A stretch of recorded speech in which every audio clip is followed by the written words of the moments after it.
بەناوی خوای بەخشندەی میهرەبان بینەرانی عەزیز و خۆشەویستی ڕچەی زانایان سەلام و میهرەبانی خودای گەورەتان لەسەر بێ خۆشحاڵ و شادومانین کە لە ئەڵقەیەشی تری تازی بەرنامەی ڕچە لە خزمەتیەوەی عەزیز و خۆشەویستە بین. خۆشەویستان بۆ ئەڵقەی ئەمجارە دەڕۆینە ژیانی پڕ لەسەربەری و پێگەی بەرزی زانستی و خزمەتگەلی جەنابی مامۆستای مەرحووم مامۆستا مەلا عەبدولفەتاح وەرتی کە ئەو مامۆستا بەڕێزا لە تەمەنێکی کورتی پڕ لە بەرەکەتی خۆیە خزمەتێکی زۆری ئەو دەڤەرەی کرد کە دەڤەری ڕاپەڕین. هەڵبەتە جەنابی مامۆستا لە شارەدەی وەرتێ لەدایکە بێ، بەڵام خزمەتی حوجرە و مەدرسە و میحراب و مینبەری زیاتری لەو دەڤەرە بووە. ئێمە لەگەڵ ئێوەی عەزیز و خۆشەویستە دەڕۆین پەڕەکانی ژیانی جەنابی مامۆستا لە خزمەتی قوتابیەکانی هەڵەدەینەوە بۆی کە بزانین مامۆستا چۆن مامۆستایەک بووە، هەم لە ڕووی تدریس و تعلیمە، هەم لە ڕووی علم و حلمە، هەم لە ڕووی سڵح و ئاشتەوایی و هەم لە ڕووی ئەو دەورە ڕۆڵ و جوانێکە لە ڕووی کۆمەڵایەتیە بینویەتی ئاشنای خۆمان و ئێوەی عەزیز و خۆشەویستەکەین. بۆیە تا دوا ساتی بەرنامە بینەرمان من بۆی زیاتر و زیاتر لە خزمەت و پێگەی جەنابی مامۆستا شارەزا بین. لەگەڵمان بن. ژیان نامەی مامۆستا مەلا عەبدولفەتاحی وەرتێ. ناوی تەواوی عەبدولفەتاح مەلا محەممەد ڕەسوڵ ئاغایە. ساڵی 1930 لە ناحیەی وەرتێ لەدایک بووە. باوکیشی مەلایەکی زانا و موجازی مەلای گەورە بووە. مامۆستا عەبدولفەتاح دەستپێکی خوێندن و بەشێکی زۆری زانستە شەرعیەکانی لای باوکی خوێندووە. بەشێکی دیکەشی لای مامۆستا مەلا ئەبوبەکر خوێندووە. دواتر بە مەبەستی مەلایەتی دەڕواتە گوندی ئەسترێلان کە بە گوندی مەلازادە بەناو بانگە. ساڵانێکی زۆر لەوێ پێش نوێژ و وتار خوێن بووە. هاو کات حوجرەیەک دەکاتەوە بۆ پێگەیاندنی فەقێ و مامۆستای ئاینی. پاش وەفاتی باوکی بەڕێزیان دەگەڕێتەوە ناحیەی سەرکەپکان کە باوکی لەوێ مەلا بووە. مامۆستا درێژە دەدات بە خزمەتی فەقێکانی حوجرەکە و بە ئاوەدانی ڕای دەگرێت. تەدریسی فەقێکان لە گوندی ئەسترێلان و ناحیەی سەرکەپکان بە جۆرێک بووە ڕۆژێک نەبووە وانەی تێدا ڕاوەستێت. کاتێک لە ئاوارەی ئێران و باشووری عێراق دەگەڕێتەوە بۆ دەڤەری ڕانیا بە مەبەستی دامەزراندن لە ساڵەکانی کۆتایی تەمەنیدا. لە ساڵی 1977 لە خزمەتی مامۆستا مەلا حسێن دەشتێوی بڕوانامەی زانستی وەردەگرێت. مامۆستا مەلا حسێن دەڵێت پێم خۆش بوو دوجار بوویتە فەقەی من، بیست بووم کە مەلایەکی زیرەک و بەتوانایت. پاش وەرگرتنی بڕوانامەی زانستی دەبێتە پێش نوێژ و وتار خوێن لە مزگەوتی شێخ مستەفای باقلانی لە ڕانیا. مامۆستا بەردەوام دەبێت لە خزمەتکردنی ئایینی ئیسلام تاکو ڕۆژێک لە کاتی وتار خوێندندا نیشانەی جەڵتەی لێبەدی دەکرێت. پاش ئەوەش لە ماڵەوە جەڵتە لی دەدات بە مەبەستی چارەسەر دەبرێتە نەخۆشخانە لە هەولێر، لەوێش دەیگوازنەوە بۆ مووسڵ. دوجار لە 30 1970 لە نەخۆشخانە کۆچی دوایی دەکات و تەرمەکەی لە گۆڕستانی تاویەی بناری چای ماکۆک بە خاک دەستپێردرێت. بەڵێ بینەرانی عەزیز و خۆشەویستی ڕچەی زانایان، لە دەستپێکا کورتێک لە ژیانی جەنابی مامۆستای مەرحووممان بیست لە خزمەتێکێک لە کوڕەکانی مامۆستا لەبەرەوەی هەم میلادگیری زانستیە هەمیش میلادگیری مادی معنەی جەنابی مامۆستای مەرحووم لە خزمەتی دوێن. هەڵبەتە جەنابی مامۆستای مەرحووم 5 کوڕ و لە ئێستا 5 کوڕ لە ژیاندا ماون، خوای گەورە تەمەنیەکەی بکات لەسەر باخی لەگەڵ 3 خوشکە. ئەوەی کە ئێمە لە خزمەتی مامۆستا نیعمەتوڵڵا هەم پێش نوێژ و وتار خوێنە میلادگیرێکی تەواوی جەنابی مامۆستای. ئەمە لە خزمەتی ئەوە لە دەستپێکی بەرنامە دەستپێکی خوێنی مامۆستا تا ئەو کاتێک خۆناغی مامۆستا بۆ ڕۆنامەی زانستی وەردەگرێت، دواتر شوێنانی مامۆستا مەلایەتی لێ دەکات. لە خزمەتەوەی خۆشەویستە لە خزمەتی جەنابی مامۆستا دوێن و زیاتر گەنگەشەی باسەکە دەکەن و ئەو زانستانێکە لە خزمەتی جەنابی مامۆستا ئاشنای ئەوەی بەڕێز و خۆشەویستەکەن لەگەڵمان. مامۆستا بەڕێز سەلام عەلەیکوم. عەلەیکوم السەلام مامۆستا زەوهەرگیان شیرین. سپاس مامۆستا گیان. لە دەستپێکا ژیانەکەمان بیست تازە. بەڵێ دەمەوێت پێم بڵێ بزانم مامۆستای مەرحووم ئەو کەسایەتیە بەرزەی مامۆستا هەیبوو، ئەو ئاستە بەرزەی کە لە ڕووی زانستی و علم و حلمەوە کە هەیبوو لە چێوە سەرچاوی گرێت، چۆن وە دەستی خێز لە چێوە دەستی کرد بە کۆکردنەوەی زانستە شەرعیەکان تا گەیشتە ئەو مەقامە. بە خێراتنی جەنابی مامۆستا زەوهەری دەکەم لەگەڵ تیمەکەی یاخوا بەخێر بن سەر چاو ئیشەشی زۆر پیرۆز و چاک دەکەن ژیانی ئەو مامۆستایانە زیندوو دەکەنەوە بۆی خەڵک ڕەچەی زانایانی کوردەواری موسڵمان بزر نەکات یاخوا بەخێر بن سەر و سەر چاو باوکم لە لای باپیرم دەستی بە خوێندن کردووە هەڵبەتە باپیری بەڕزیشتان زانایکی ناودار زانایکی ئێزگار ناودار بووە مجاز بوو مجازی مامۆستای گەورەی کوێ مەلای گەورە مەشهورە و مجاز و مجزیش بووایە باپیرم احتیمالن بەڵام لەبەرەوەی ئەو دوورە و مەکتەبەکەشی چەند جار سوتاوە لەسەر کەپکان بۆیە ئەو معلومات و ئەو زانیاریەم نییە مامۆستا عەبدولفەتاح لە چی دەست پێ مامۆستا عەبدولفەتاح لای باوکم دەست پێ دەکات لە کاتێکدا کە تەمەنی دەگاتە تەمەنی خوێندن لەوانەیە 7 ساڵان زیاتر کەمتر هەموو خوێندنەکەشی لای باوکم خوێندووی مەلایەتی بێوە تا دەگاتە باڵێن هەتا تەواو دەکات هەموو خوێندەکەی لای باپیرەمی خوێندووە باوکم هەموو خوێندەکەی لای باپیرم بوو نەچۆتە ئەولا چەند دەرسێک نەبێ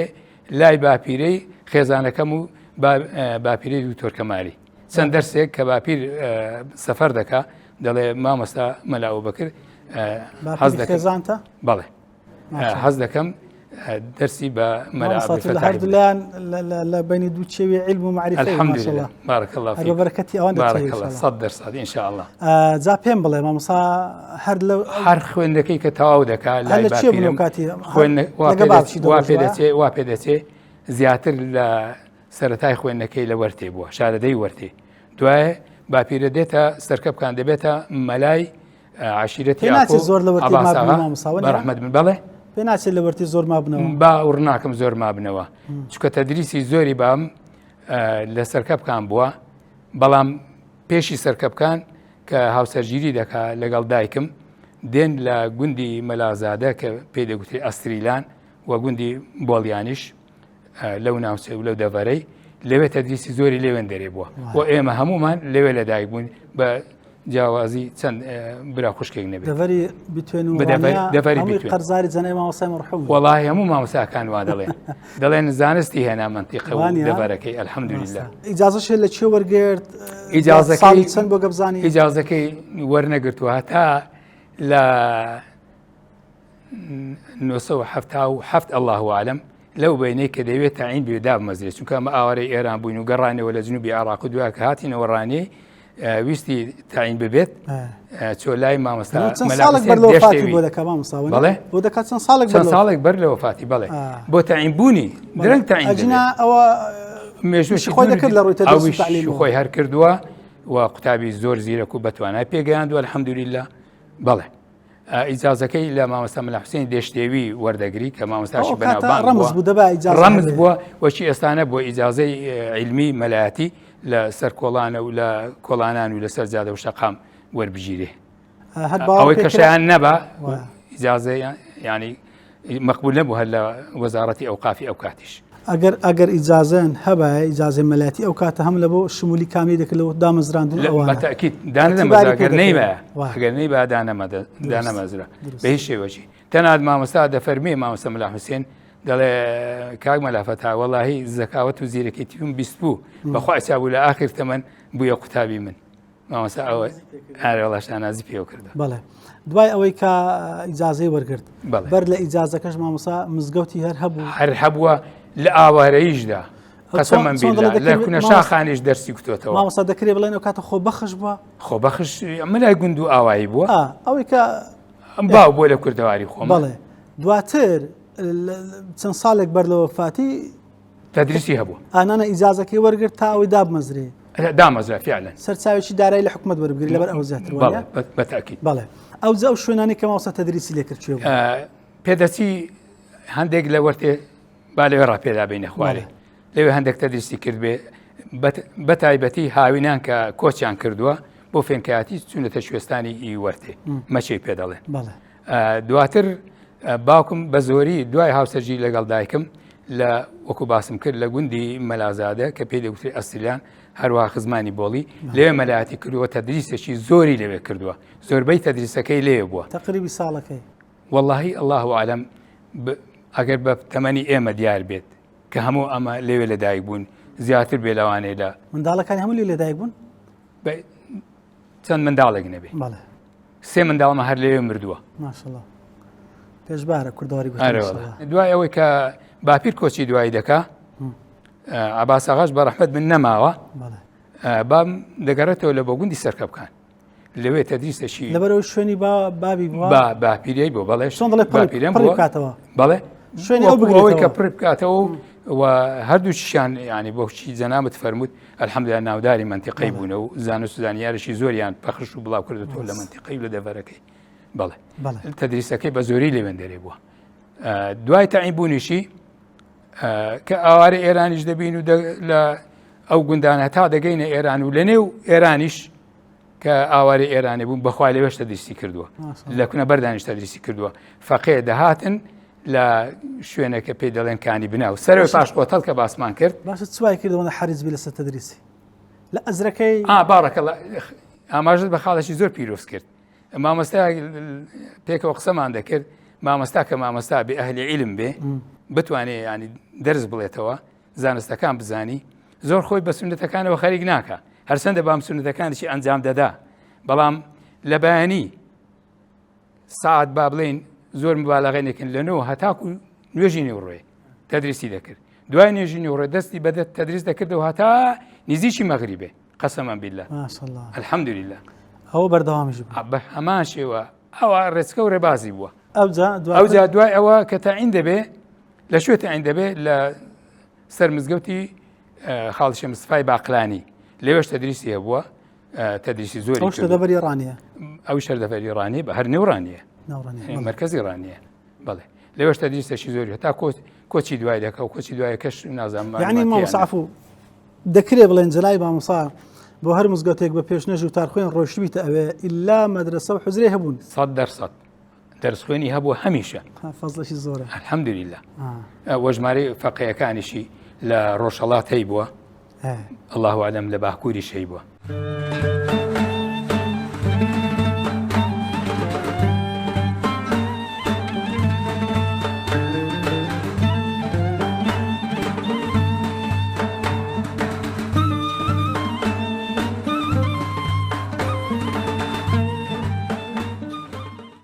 بەڕێز مامۆستا عەبدولقادری هەڵۆنا یەکێک لە قوتابیەکانی جەنای مامۆستای مەرحومە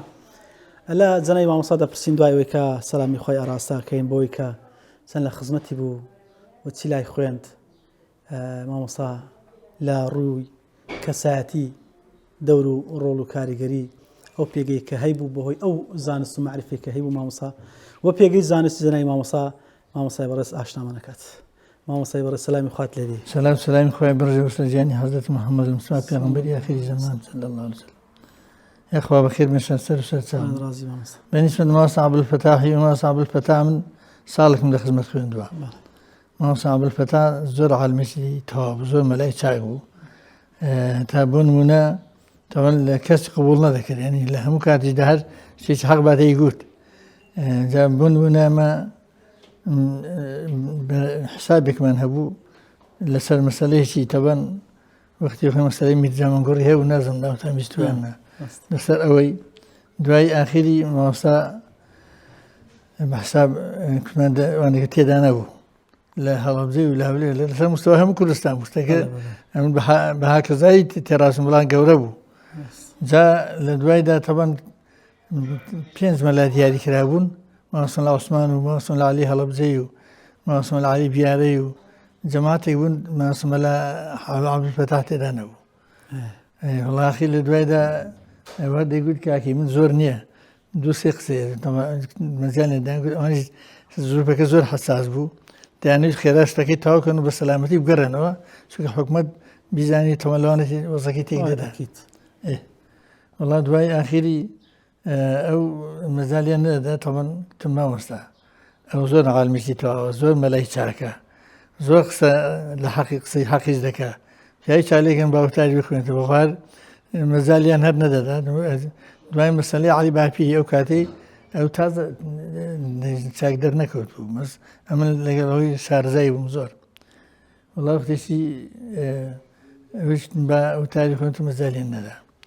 دوای ئاخری قسەی هاتە پێشێ تەوەن عەلی باپی زۆر قسێکی تەوەن کە سەرەوەی مەلایەکی گوتبووم تی دڵتان تێک نەچێ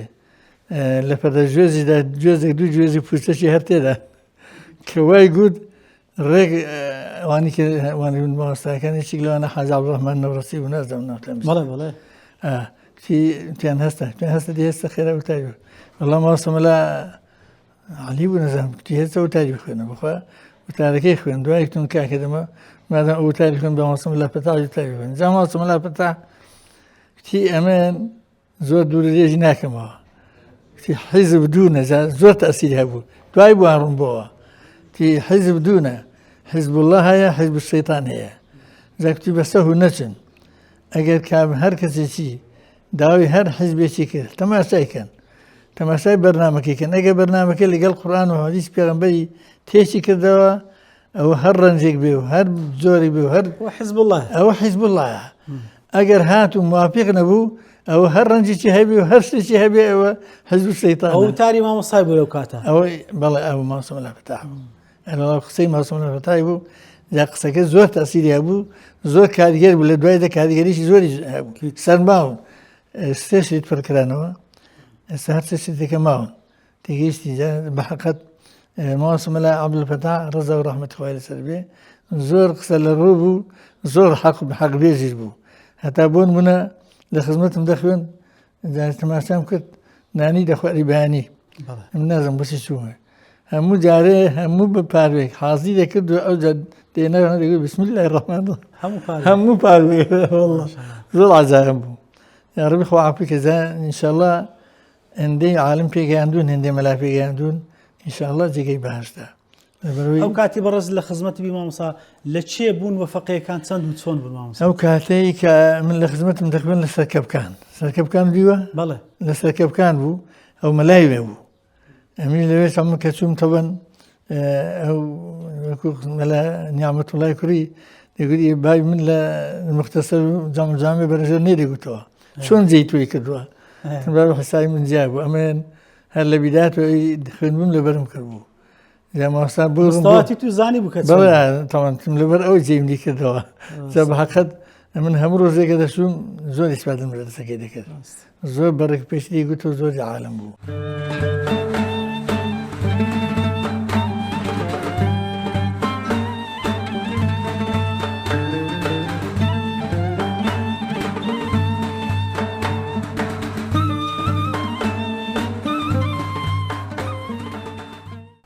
طبعا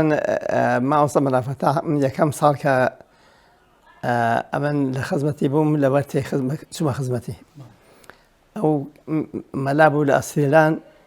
هاوینان دەچۆن مەکەی کوێستانی وەرتی پێدەن مەکەی زستانە دەگەڕاوە بوو ئەسفێلان مەلای ئەسفێلان بوو دا ئەو خەڵکی وەرتەی تەبان فەقییان ڕادەگرت هاوینێ لەوێ خەڵکی مەسا حەیواندار و شت بوون هەر لەوێ حجرا مامۆستا تەرتیب دەکرد و فەقییان ڕادەگرتن هەر مەلای گوندی بەڵام ئەو کاتە هاوینیان خەڵک لە گوندی نەدەما ئاویش دەچوو وەرتەی لەوەی مەدرسەکەی دەگەڵ خۆ دەبر دەوێ نازانمە تو چووی بە ئەو کوێستانی وەرتەی دیوان کارۆخی کوێستانێکی زۆر خۆشە تەمان ئاو ئەشتی زۆرە میوەجاتی هەیە ئەزا خەڵکەکەش بە مەڕدار و حەیواندار و شت بوون لە حەیوانەکان بەخێو دەکرد و مڵکەکەشان خزمەت دەکرد مامۆستاشیان وەکو مەسەلە مەلای خزمی خۆیان بوو هاوینان دەهاتەوە لایوان و لە فەقییان بۆ ڕادەگرتن ئەمە ئەو ساڵە بوو کە پێشی ئەوەی کە شۆڕشی کورد دەست پێ بکە ئەمن شەرع قایدم دەکەن دەخوێن ئەو کاتی مامۆستا تەبعاتێکی بوو تەبعاتی نەزافەتی زۆر پێخۆش بوو ئەوزا بەدام بۆنی خۆشی لە خۆ دەدا ئەوزا لیباسی مەلایەتیشی کاوسەتی دەبەر نەدەکرد بەڵام کامە لیباسی فاخیرە مەسەلە ئەوەی دەبەر دەکرد قماشێک بەنەگوت ئەفسەری ئەو قماشەی دەبەر دەکرد کوردی دەبەر دەکرد مەندیلیش دەبەست بەڵام کاوسەتی نەدەبەستن جارێکی لە خزمەتی لەگەڵی چووم بانجیان کردبوو لای مەلا مستەفای بەس کە سوێن گەیشتینە دیلمان وتم ئەمە ئەو مەلایەمان باگ نەکردووە هەر پێکەوەش گەڕانەوە هاتینەوە سەکە بکان بەڵام پێی گوتم کوتی ئەمن وای زانی مامەسات زان دەدرێتی پێم خۆشە بگەڕێتم مامەسات و دەوانێت ئەمە کەیان پرسییم بڵم چم گوت مامەسات چۆکوێ هەر لە خزمەتیدا تا هاتینەوە سەرکە بکان ئەس دەکەم مامەسا ئەخلاقەکی ینی زۆر ڕێکو پێشی هەبوو مامۆستایکی بە تایبەتی تەبیعەتێکی زۆر خۆشی هەبوو بەداوام مەسەلا مەولا ئەگەر داهاتن دەمن باڵێ بە دەنگی بەس مەولایە سەرلی دەبوت زافەقەیەکانیش دەوێت دوور بە دوور ئەوش دەگەڵ مامۆستان دەست پێ دەکرد مەولایە سەرلی بەس خەسیدان دەخوێندەوە مامۆستا ئەو تەبیعەتەی هەبوو جا ئەگەر مەولودیش بە مەسەلە فەقەی خەردەکردنەوە بەوەی کە شعر و خەسیدەشتی بخوێندنەوە مامۆستا لەگەڵ فەقەیان زۆر باش بوو کابراکی بەرزتر بوو حەزێکی فەقێ بخوێن حەزەکرد فەقێ بە ئەدەب بن بخۆشی مەسەلە الحەمدوللا مامۆستایەک بوو هەموو کەس شەرمی لێ دەکرد هەرچەند مامۆستا وەکو کابرا ئەگەر بڵێژێکی گەورە و جبەیەکی گەورەوەی دەبەدابێ هەم کاپۆتۆری دەبەردەکردن بەڵام مەدینە هەموو دەبێت لەسەر بوو بەس کابراایەکی زۆر بە تەبیعەت بوو ئەخلاق خۆش قسە خۆش ڕووخۆش وەکو دین مەسەلە ئەوەی کە من ئەو کاتی من منداڵ بووم بەس دانجێڕاوە لە کاتی کە مەسەلە ئەو ئینقلابی عەبدولکەریمی کرا خەڵکم بۆ شووعی مامۆستا و چەند کەسێک مابوون لە وڵاتەکەی کە دینەکان بەجواب بن ینی تەنازولیان نەکرد بۆ شووعیەت و ئەو هەمزانە طبعا مامۆستا طبعا ئیمام خەتیب بوو لە سەرکوکان ئەو جار سونەتەکانی پاشنێژە پێشنێژ و ئەوجار ئەوانە تەمەک ڕەمەزانیش تەمان هەموو کەس بەڕژوو دەبوو وەڵاکو سونەتەکانی دوێژ تەمان هەمووی ملتەزم بە سونەتەکانەوە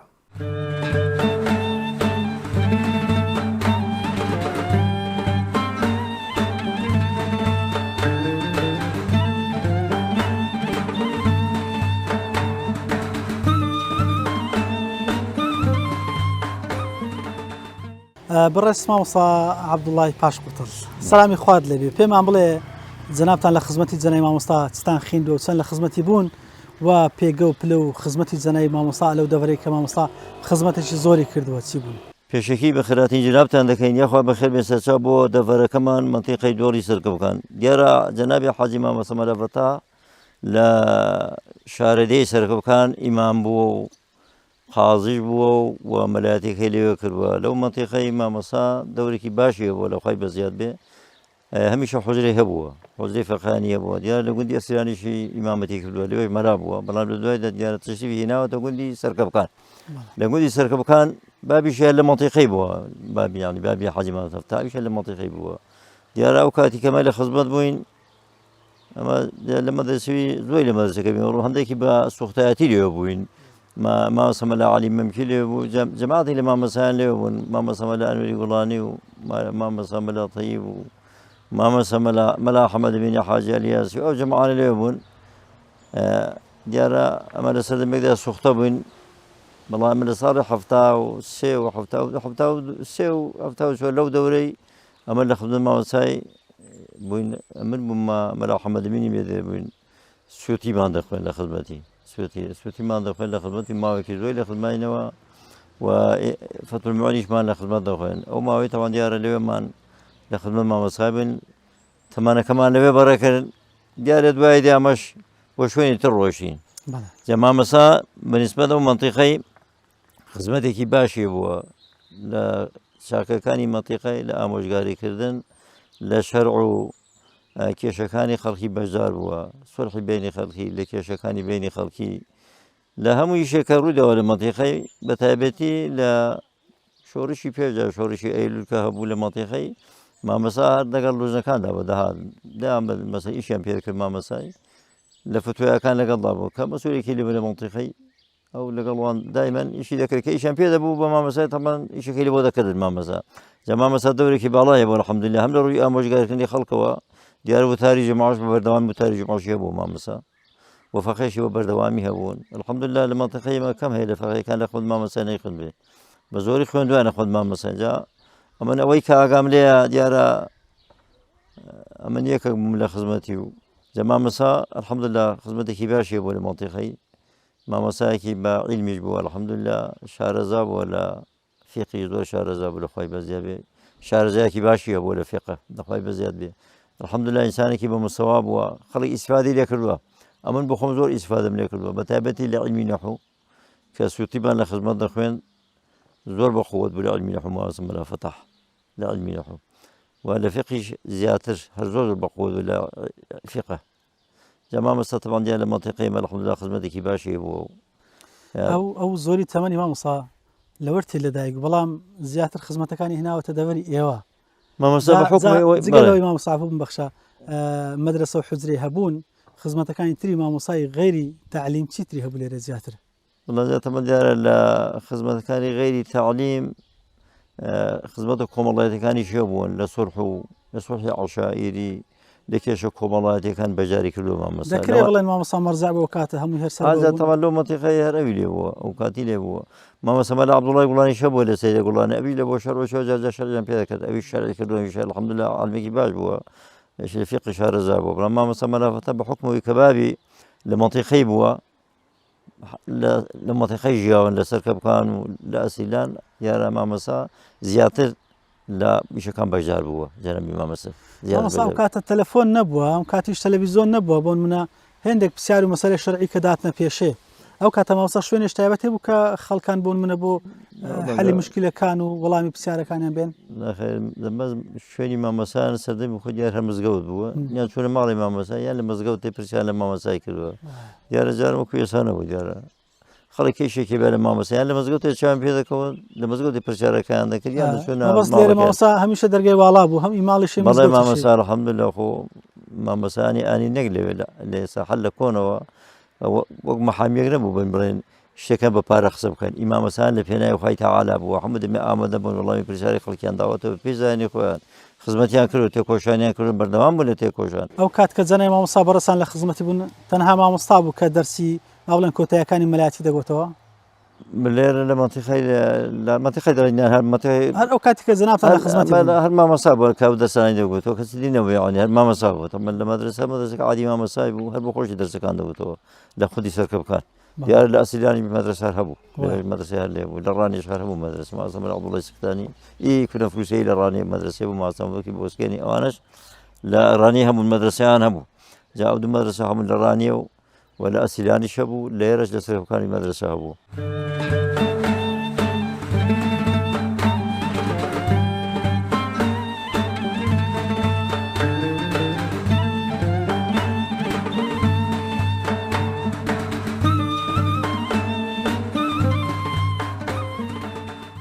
بەناوی خۆی بەخشندە و میهرەبان پێشەکی سوپاوستایی بەخۆی پەروەردگاری عالەم درود و سەلام بۆ گیانی پێشەوامان حەزرەتی محەممەد المستەفا درودی خۆی لەسەر بی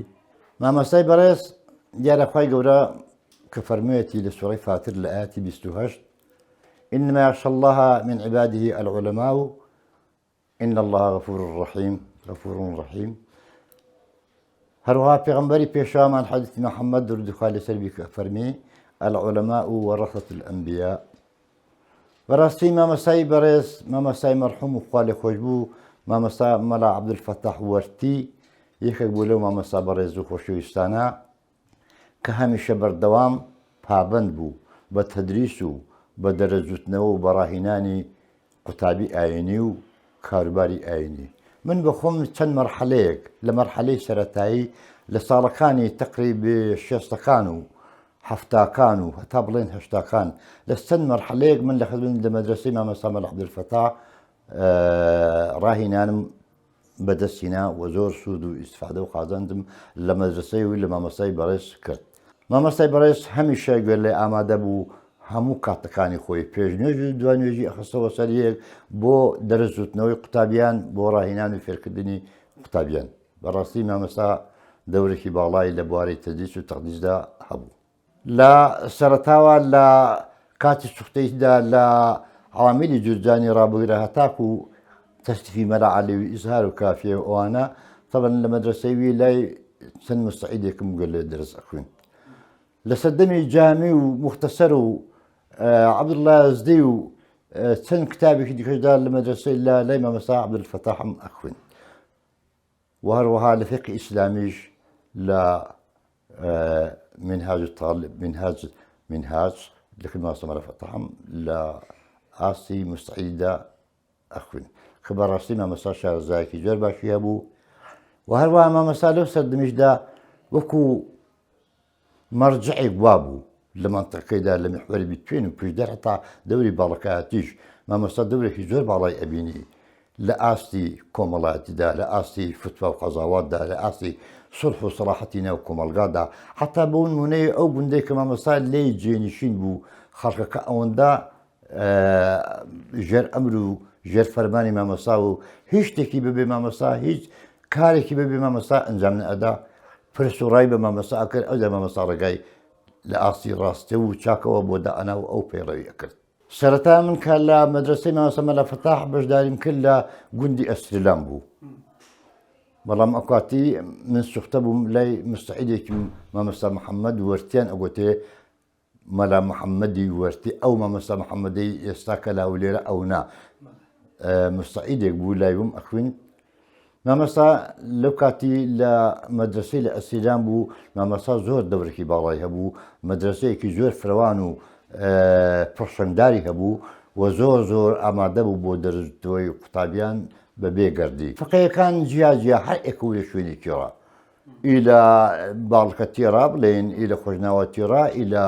لای پشدەڕا ئیلە منتیقی شاوێڕا لە هەموو شوێنەکان فقەیەکان ئێگلەوەی کۆبوونەوە بەڕاستی مامەساش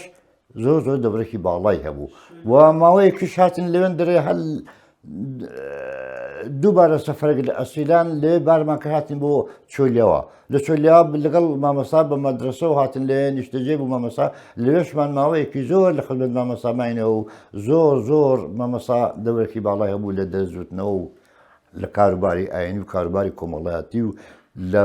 کاری عەشائیری و لە هەموو بوارەکاندا مامەسا دەورێکی باڵای هەبوو.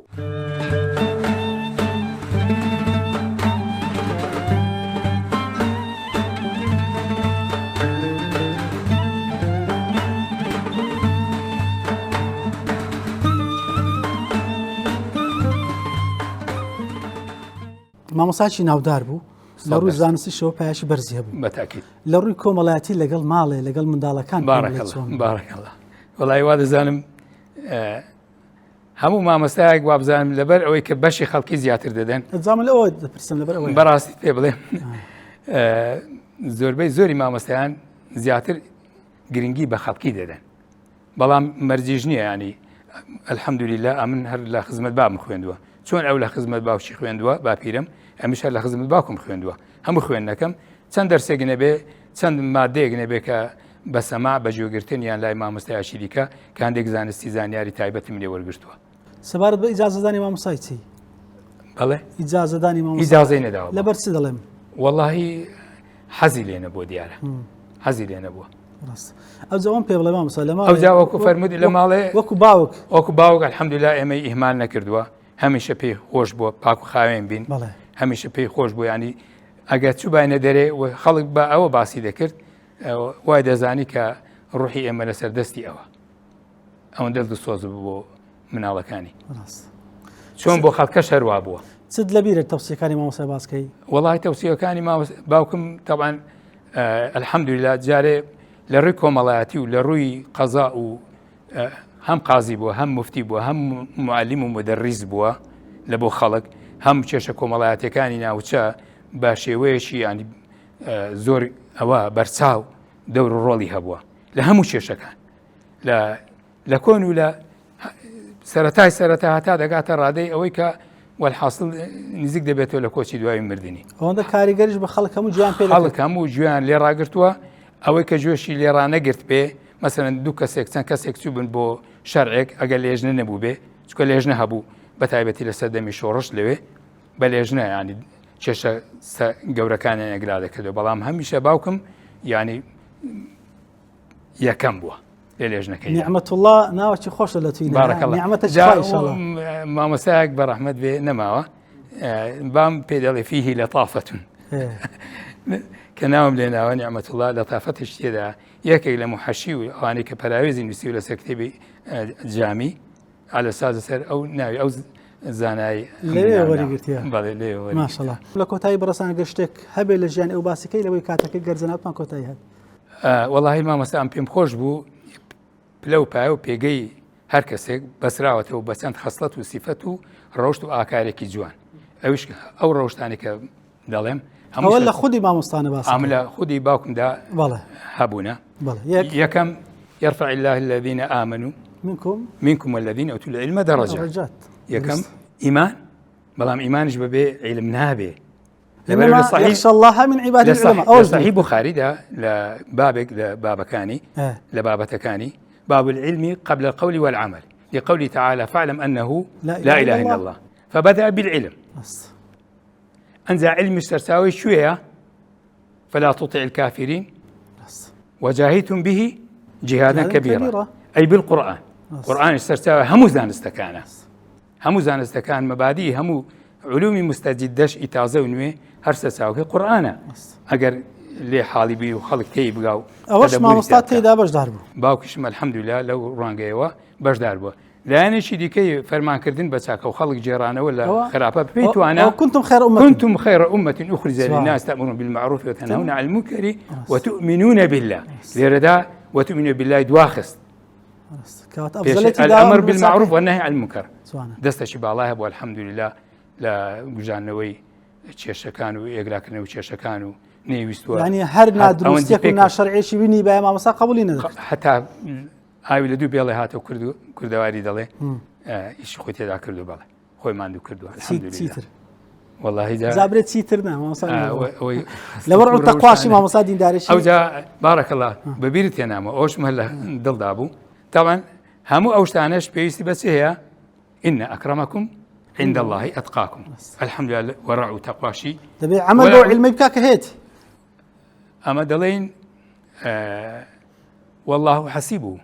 ولا أزكي على الله أحدا أما وعد زانين وابوا بس لا إخوة إن أكراكم عند الله أتقاكم بلام لا يخلقش طبعا نحن نحكم بالظواهر أمش نحن نحكم بالظواهر والله يتولى السرائر باي فالوردقار سبحانه وتعالى عالم بذات الصدور أو نهني نابلا كان دزاني بلام الحمد لله خلق خوش ويستوى خلقي خوش ويستوى لسر أو أساسي الحمد لله هم اشتكاني خوي بجواني لتمني خوي دا رابراندوه انتماعي اجتماعي بپاچی هبووە زۆر بەپاکیش زۆر بەپاشی بەڵام هەموو جارش ئەمیش تەکید دەکەم ئێستا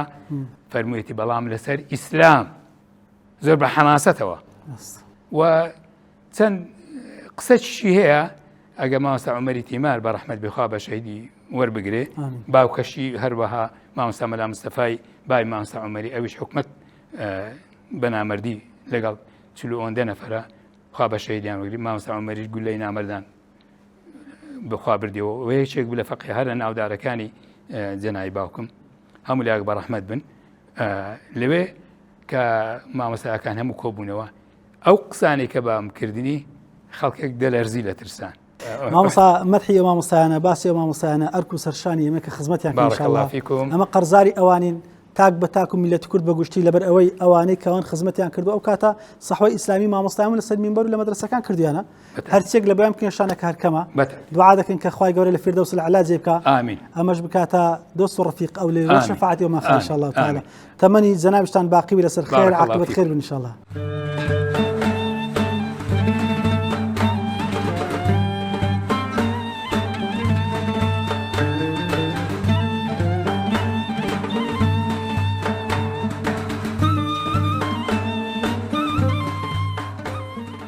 وصفي ما وصل درسك مالك مثلا كو وقتك دهات و كيفيتي درس قوتنا وكي كوبو والله درس قوتنا وكي زور مهم زور دنج برز بو تيجيش حتى بون منا قندي كي لبس الكب كان اصلا لبنا ساخي دايم تم زارك درسي دي قلت له ساخي دنجي دايم خوتارني ودرس دنج هذا ارى والله بلا طبعا والله زار يعني تقريبا زور يعني طلبة هتعطينا جبا قبولي هذا مسيطر وحريص جبل سر هم درسك زور حريص زور مسيطر بو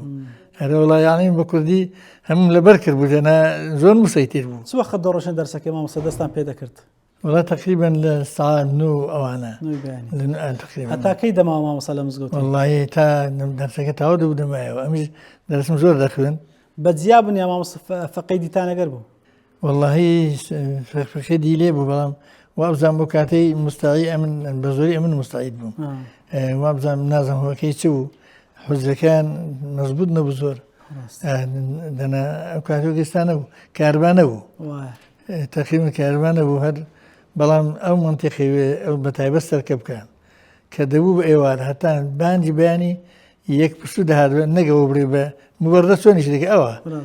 تمكن لبروي دولار كي لجلا هكذا ذيك بردام أو بعد هذا هذا يعني تقريبا ما سمى عبد الفتاح ما مصاون ده اللي ببرستان هم للروي خطبي ما مصاي كوب ولا قرب وزع كيد الرشد هم لقى الخلشي آواي أو منطقة كمان والله لقى الخلشي آواي جنجابو أو زاد خد بكانش زور كاري كربون زور تمكن لبروي إيمانش بتيه هبو لأنه ضلوا تاريخ يجبو وبرعلم يجبو بالله هذا البرعلم يجبو زاد توقيع وانش يعني بير نبو زور بير نبو يعني توانا يزور بو زاد هتاف بقي بيخوين بعد بير يقول يعني تقريبا من جو كاتي زور حديث بمستر خويني طبعا بين فوز بو درسي زور بير يقولتم يعني تقريبا فقير زور نبون لو كاتي دا نازم مصيدش كيلي ويا ندنا هذا من بو شكوار وارث أو كاتب الله بلا أو كاتب بتسي لخصلة وصفته هل سكوتي ما مساعد زور سرسام بيو كاتب وكما مساعد شخوت والله هي بواسطة أوي زور حريص برسر درسان زور شيء ما بس بو أوي جوزان لقالوا كاتب خوي دهات أو زار شيء لسبتكاني باكو خياني بو نقول دوي حزكا خن بيشوان نقول دوي هموي عرشين كري بهموت من جالس كده باك وتزوج تايبة دروزة وتزوج خوشة برشين دريش أنا والله تا هم جار دمارستان جوان أو ذلك لو ده زوجاك جورا بوكاري أو زور بو زوجاك النازم جوان تقريبا يعني أيش بدادات دواش جرا بدادات لو يدانا فتاة قات دقيقة بدرانية وهم اللي بروي أو زرع ذكرها لا دون السار السر أو دهات تقريبا زوري سادش بو أو كتشونك لو نوشا خانة دهات جاء ما وصل لا عبد الفتاح رضا رحمة الله أجوختي دزمج هالجنيه ده دسنا راسي جوجاكي تأري هالذكرت لا تأري هالذكرت أو زالت بعد طبعا هموي جوان أرجوخي دزمج كي هالذكرتنا أو نبرة بلا بقى بلين ذكر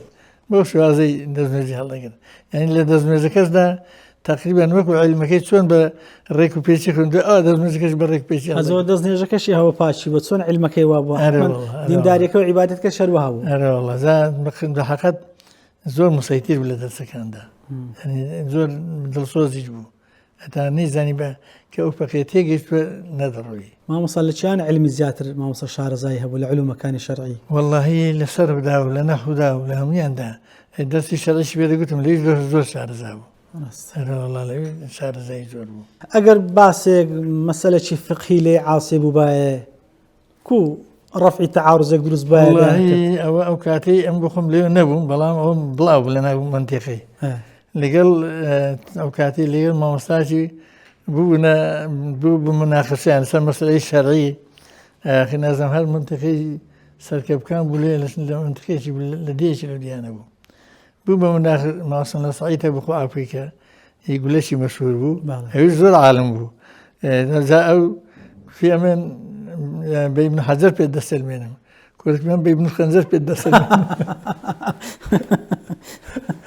كمان بابن خنزر بيد السلمين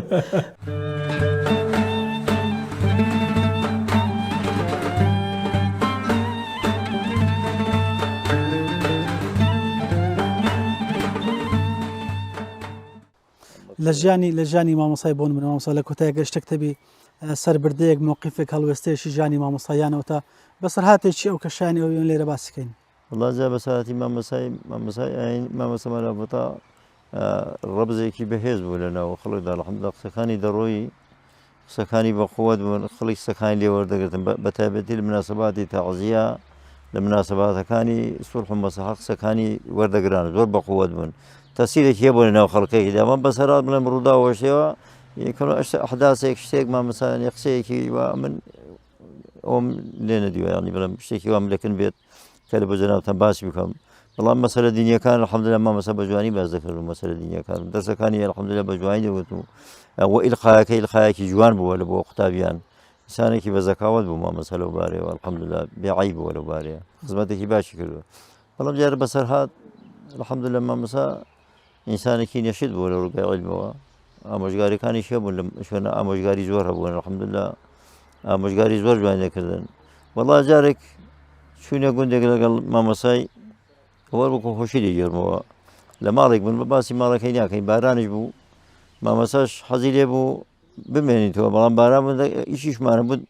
لایەکی دەمانش بینەوە ماڵەکەش دەیانگو مامەسا مەڕۆ ئاخی باران بوو بە هەر دەڕۆم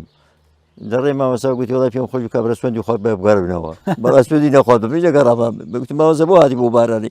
کابرا سوێندی نەخوارد بتم باڵێ نەگەڕم ئەوە بەسەراتم نەکەمەوە تۆ قسەی خۆشی دەکرد مامەسا جارجارەوە قسەی خۆشی دەکرد زابی لە خزمەت بوو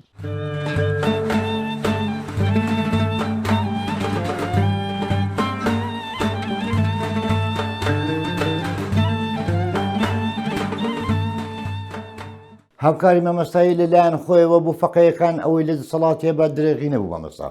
بەڵام بە خۆت ئەزانی لەو سەردەمێکی زۆر حەساس بوو چ مامەستا چ فەقەیەکان ئەگەر مسلمانان خێرخوازان خەڵکەکە بەعام بەگشتی هاوکاری مامەسایان و قوتابیانی نەکردایە لەو سەردەمیدا مامەستا و قوتابیان نیان ئەتوانین لەسەر بژێوی لەسەر قاچ خۆیان بتوانن بژێوی ژیانی خۆیان تەمینکەن بەڵام خەڵکەکە بەڕاستی دەورێکی باڵای هەبوو هەم توانای ئەوەی تێدا بوو کە مامەساش و قوتابیەکانی لێ تا ڕادەیەک بژێنیت و خزمەتیان پێ بکات مامەستا لەبارەی زانستیەوە مامەستایەکی زۆر پێشکەوتوو بوو زۆر زیرەک بوو زۆر متەقی بوو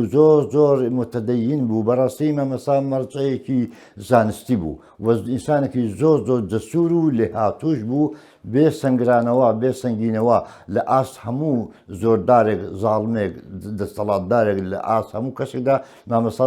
زۆر بەتوانە و بە وزە و بەهێز بوو وارە لە ئاست زانستدا بەڕاستی مامەستا زیرەکی مامەستا لە سنووردا نەبوو زۆر ئینسانێکی زیرەک و زاکیرێکی زۆر تیژ و تند و بەهێزی هەبوو مامەستا لێ لەبارەی هەڵوێز بەرەمبەر کۆمەلگا دیارە هەموو لەمێ لەو منتیقەیە لەو سنووردا و لە کوردستان بەگشتی و بە تایبەتی گوێ لە میحبەری بتوێنی پێدەریدا ئاغا دەوری باڵی هەبووە کوێخار دەوری باڵی هەبووە هەرچەند مامەستا گوێ لەیە کە لەژێر مەڕعەتی ئاغا و کوێخا لە گوندەکەیدایان ڕشتەکانیداوە بەڵام لە ئاست قەزاواتدا لە ئاست حکم و ئەحکامدا مامەستا توانای ئەوەی هەبوو کە بتوانانی لەسەر ئاستی حکم و ئەحکامی شەریعەتی ئیسلام بەپێی یاسای ئیسلامی پیرۆز حکمکە گوێ بۆ هیچ کەسێک لە ئاستی دەسەڵاتدا شل نەکاتن مامەستا دەورێکی زۆر گرنگی هەبوو لە ئاستی حکمڕانیدا لە ئاستی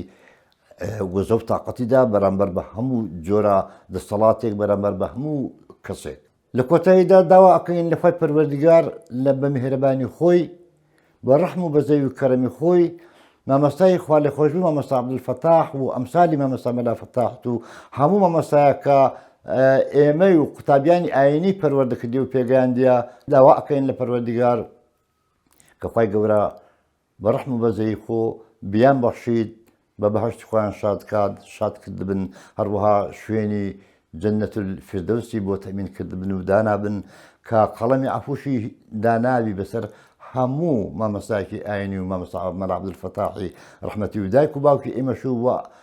تاوانەکانی ئێمەش خوای گەورە بمان بەخشید زۆر سوپاسی ئێوەش دەکەم.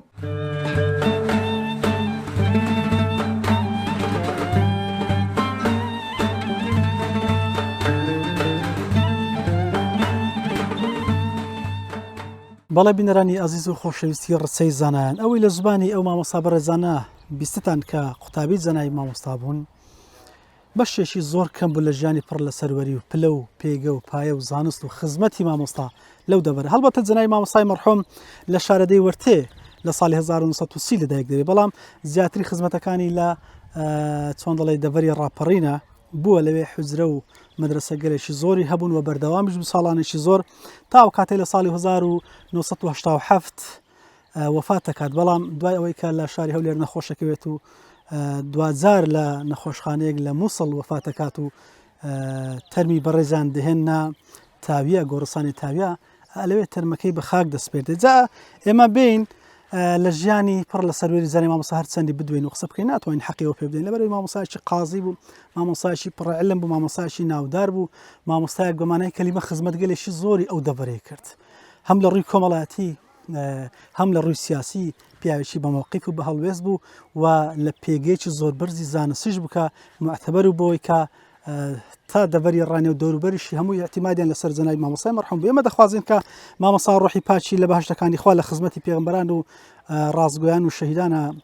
حەشر بکرێ و ئێمەمانش بە خزمەتی زەنای مامۆستا بگە و سوپاسی ئەوەی ئەزیز و خۆشەویستەکەین تا ئێرە بە دیار بەرنامەکەمان دانیشتون. ئەسپاردەی خوداتانەکەین کە سپاردەوە زاناکە. وەسەلام عەلەیکوم وەڕەحمەتوڵڵاهی وەبەرەکاتوه.